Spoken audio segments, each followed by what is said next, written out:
Are you ready to elect Kamala Harris and Tim Walz, President and Vice President of the United States? President Biden did a brave, courageous, and patriotic thing and passed the torch to a new generation. And we're here to support the new ticket, and we're grateful for his service and for his sacrifice. Senate President Don Harmon, on the day after President Joe Biden got in front of the Democratic National Convention in Chicago last week, talking about getting ready to vote for Kamala Harris. Of course, Biden since has been on vacation.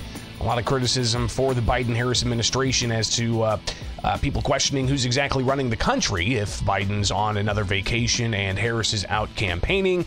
All of this being a last-minute switch where you've got the President of the United States having said that he is running time and again. Even after the debate performance, he pushed back and said he's running. And only God coming down telling him not to run would be what got him not to run. But regardless, he did step down from the race. Kamala Harris stepping in, and some interesting things said during the Democratic National Convention. Welcome back. It's Illinois in Focus Daily. I'm Greg Bishop. Like, subscribe, hit that notification bell. Each and every weekday morning, wake up with us here with Illinois in Focus Daily. So last week, we were on the ground for the Democratic National Convention, taking in the Democrats' breakfast, all the Illinois delegation getting together each morning for the breakfast.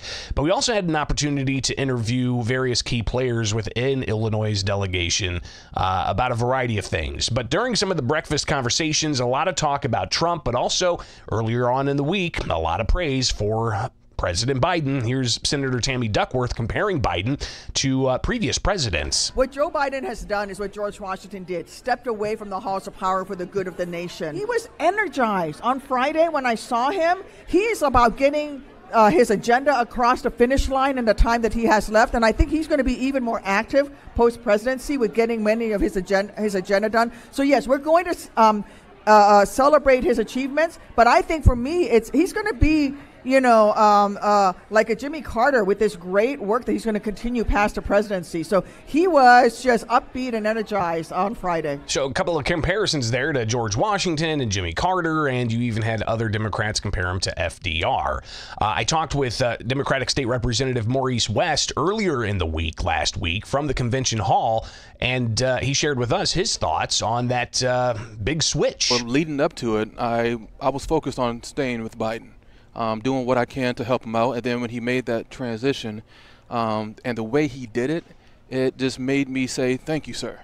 Because I was kind of concerned if it was going to be chaotic this week, if people were going to feel a certain way. But all you feel, at least from yesterday, and I've been here since Sunday, is energy and joy and people excited, and is mobilizing and convening the party back together for one cause, which is for us to make sure that we vote for Kamala Harris and bring her into the White House. So things just shifted so quickly, and yeah, it's been a ride. Now, one thing that hasn't shifted is the Democrats' theme of bashing Donald Trump, the Republican presidential nominee.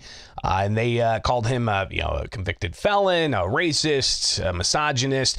Well, I asked Attorney General Kwame Raoul later in the week last week if that's characterizing half the country as racist and misogynist because they support Trump.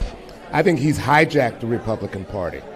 And I have Republicans who are friends. I'm a Democrat. I've been a loyal Democrat for years, but I've worked with Republicans, but not Republicans like Donald Trump. I think I know plenty of Republicans who are for Kamala Harris because their party has been hijacked. So I don't think anybody up here is characterizing every Republican in the nation. There are Republican union members. Nobody up here is characterizing those individuals as misogynist and racist. Again, Attorney General Raoul saying that they're not characterizing half the country. They're just characterizing Trump because of the words that came out of Trump's mouth.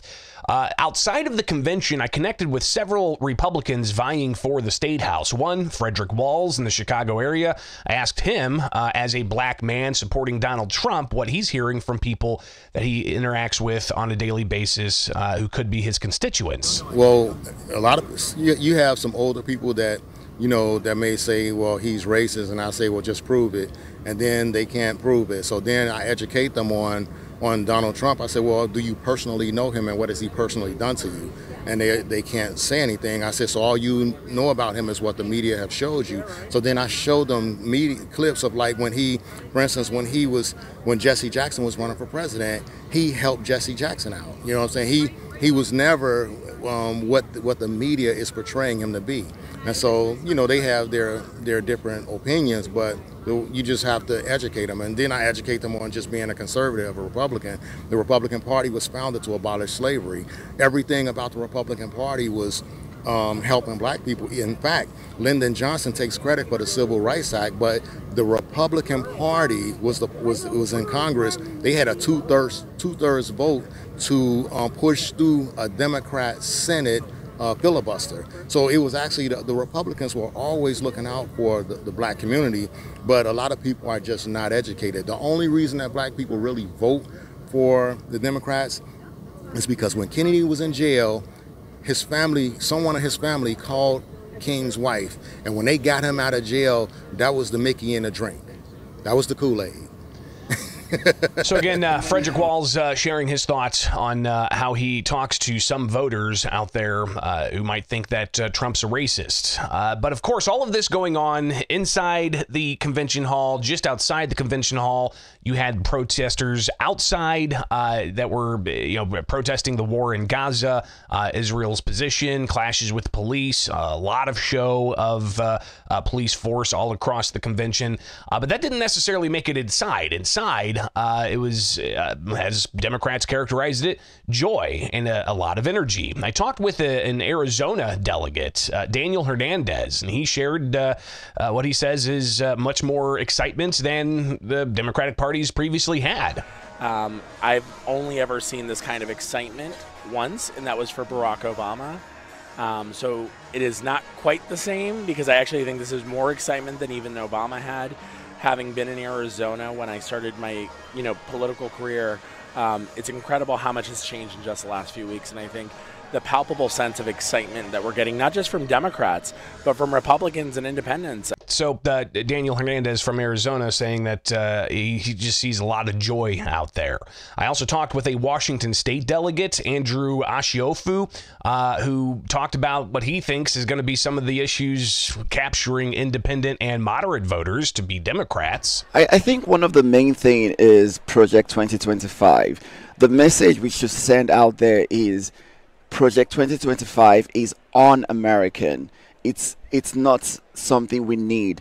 And I think the more we talk to people about what's in those pages of Project 2025, the more we could get undecided voters to ourselves.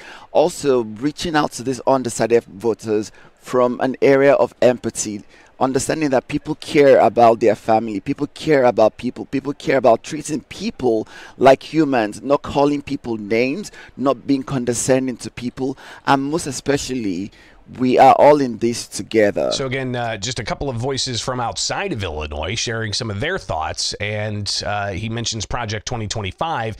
That was something that Democrats brought out on the stage quite a bit, and they mentioned that almost as much as they mentioned Trump's name.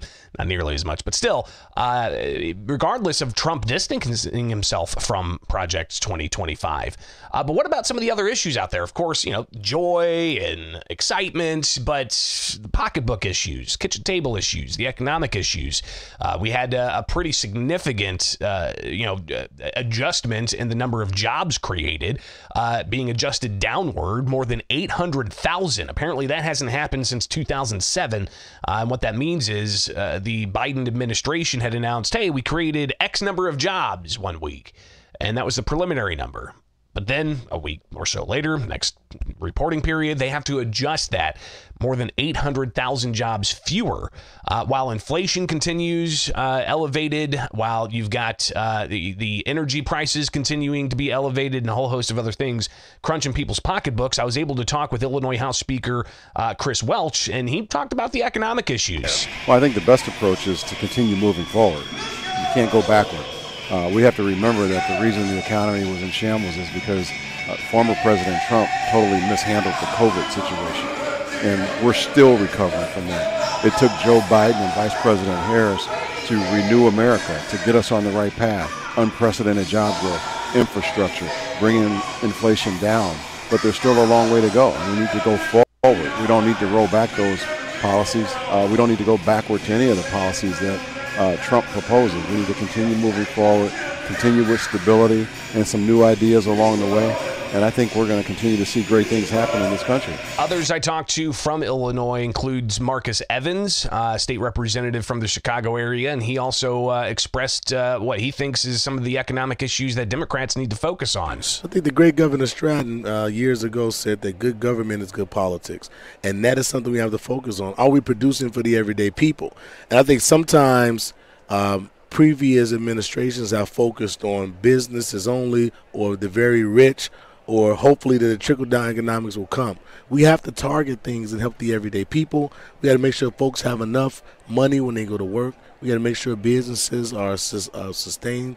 And I think the Democrats are talking about more than that. It's just that those things have advocacy groups that are talking. But if you go to any Democratic, agenda and focus, we're talking about economics. We don't want people taxed out of their businesses, because a lot of small businesses are LLCs, sole proprietorships, and they deal in their personal taxes. We don't want people overtaxed. We want people properly taxed. We don't want a lot of homelessness, right? Because they stand outside of businesses, right? We want people to have somewhere to go to be stabilized so they can participate in the economy. So I think we're saying the same things, but sometimes people try to take the little pieces there to create confusion. Many of the things on our platform is about businesses, stabilizing businesses, giving them what? Customers, and sustaining customers. And if you don't have any money, it's going to be hard to support a local business. So he wants people to be properly taxed, not overtaxed. But all this happening in Illinois, in Chicago, which has the second highest property taxes, the second highest gas taxes, got excise taxes in the city of Chicago. I mean, the amount you pay for gas in Chicago is close to $5, even in the suburbs, $4.50 plus, let alone extra taxes on things like cigarettes. And you also have the ongoing migrant issue, where I asked Comptroller Susana Mendoza to address that, especially those who are still frustrated. Yes, the headlines didn't materialize of more non-citizen migrants being bused to Chicago during the convention, but there's still 45,000 more non-citizen migrants costing Illinois taxpayers $1 billion plus. And Comptroller Mendoza said to those who are frustrated with the people who are here taking those resources. Yeah, I would say vote Democrat. Vote Democrat, because we're taking care of business. I mean, it wasn't the Republicans who delivered the less influx of migrants coming in. That was Joe Biden. And if we win control, here's the thing, too, that I've said this many times as controller. I'm not happy about spending a ton of money on a migrant issue that I believe is a responsibility of the federal government to pay for, right? So if they're going to allow people into this country, which we welcome that and they welcome them, then help the states that they're sending them to be able to afford that care. We want to provide responsible, really conscientious, humane care to our immigrants or refugees that are coming in. But she also talked about how they need to be given work permits so that they aren't just taking tax dollars, they're contributing to the tax base. I connected with Republican Leslie Collazo. She is running as a Republican for the State House in Chicago, and she said her constituents are frustrated. They feel betrayed because they feel that a lot of the resources that could have come to them as American citizens are now being allocated to kids and families that have crossed at the southern border and were sent here to our sanctuary city and given access and seats to schools. So they feel really betrayed by that, and they're speaking up and they're super frustrated. So those are the conversations that I'm having with people in my district. We'll obviously hear a lot more about all of these issues and more as we've got just 70 some odd days before the election. And what are those issues really going to be? So we'll find all of that out and keep you posted here with Illinois in Focus Daily each and every weekday morning. I'm Greg Bishop here with Illinois in Focus Daily. Like, subscribe, hit that notification bell for America's Talking Network and the Center Square.